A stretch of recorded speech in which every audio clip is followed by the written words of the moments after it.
Hi everyone, it's Shelly from There's No Place Like Home at redheadmom8.wordpress.com. Today I'm going to be taking just a few minutes to talk to you about some notebooking no-nos.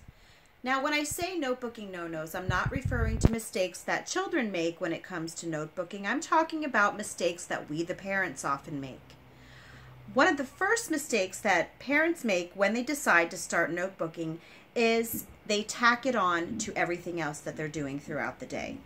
So they may do their regular schoolwork and then they might tell their children to notebook for history and notebook for science and notebook for language arts.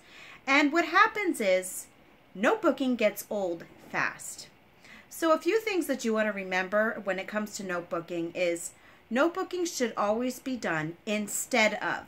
Think of that. We are notebooking instead of, and then what are you going to get rid of? What sort of busy work do you have going on in your homeschool? Or what things are you probably doing that aren't really working very well that you'd like to try notebooking instead? For example, in our homeschool, my kids hated doing spelling. So we started doing a copywork notebooking instead of our spelling workbook.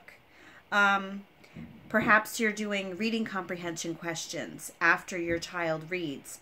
You could do a notebooking page instead of those reading comprehension questions.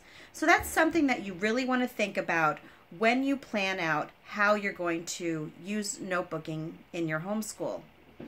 Another thing that I wanted to talk to you about with notebooking is that you don't want to overdo it. I would say not to try to do more than one notebooking page per day. So don't do a notebooking page for every single subject. Just say, hey, can you do a notebooking page for science today? And then perhaps the next day you could say, can you do a notebooking page for history? It's really up to you, but you really want to try not to overdo it because notebooking pages are a great way to get your kids to really love writing. And we want to make sure that it stays that way, that they really love to write when they do these. Now we do have sometimes that we do 2 notebooking pages a day, but when we do that, one of the notebooking pages is just their Shel Silverstein copywork that I talked about the other day. That's really a no muss, no fuss kind of notebook for us.